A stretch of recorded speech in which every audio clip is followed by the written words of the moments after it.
the status of the joint bipartisan talks. This meeting took a position as follows. On the finance bill, our members have come to the conclusion that it has only bad news, worst news, and the worst news. We consider this to be a bill from people living either in another planet or another country other than Kenya.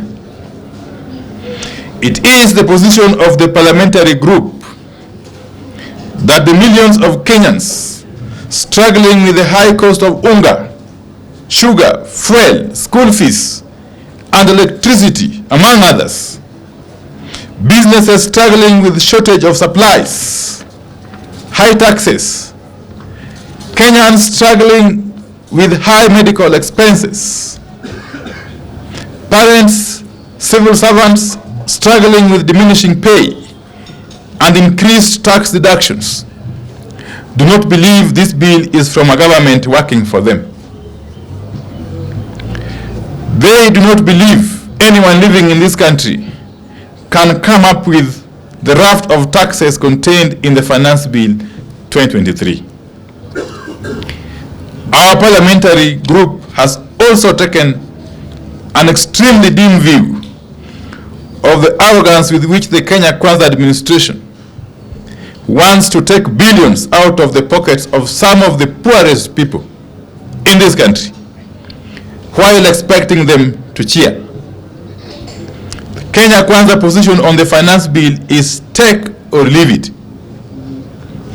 We take the position that the budget proposals offer completely no support for working people and upcoming businesses. For the taxes being levied, people are getting nothing in return. We oppose the burden being imposed on working people through reckless measures like house levy, income tax, and taxes on per diem. We oppose increased taxes on startups and small businesses. We oppose increased taxes on fuel, which will raise the cost of the product by at least Kenya shillings 10 per liter.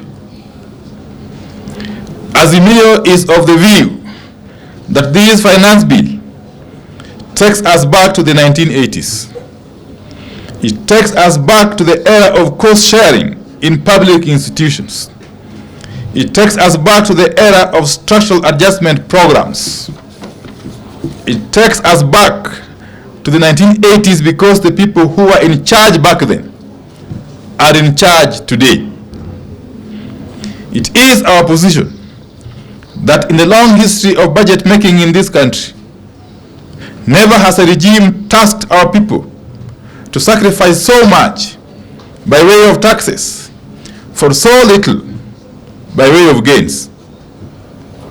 We have refused to sit back and watch as Kenyans are being harassed to fix cash crunch caused by economic mismanagement, wasteful spending, corruption, and skewed and incompetent hiring into critical public positions. We reject this backward march. We reject the finance bill in total. We reject excess taxation to finance wasteful expenditure. On the organization of leadership, it is our hope that the media fraternity and Kenyans at large recall that at our last meeting, we recognized the resolutions of our affiliate party, Jubilee, reached at the party's special national delegates convention, including the change of leadership.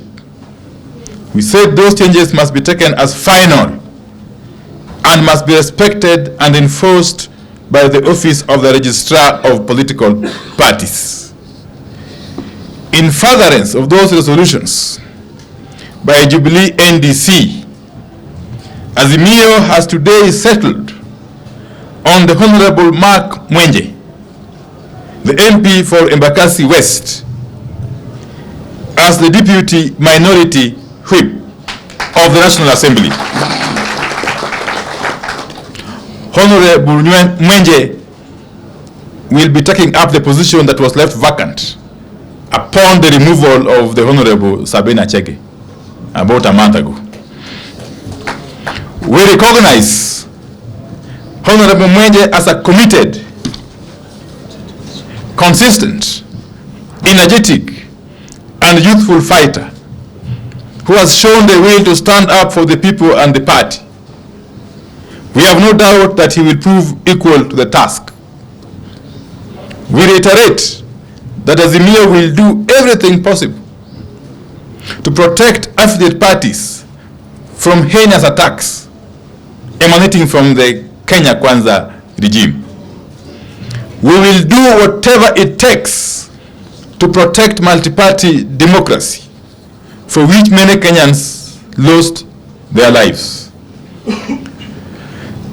On the joint bipartisan talks, the PG received a briefing as follows: that Kenya Kwanza has offered that the joint co-chairs should write to the IEBC selection panel requesting them to halt the process for about 21 to 30 days.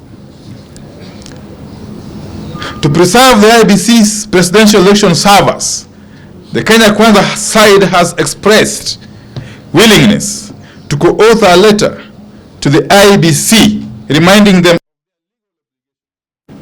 to preserve the presidential election servers and the data contained therein.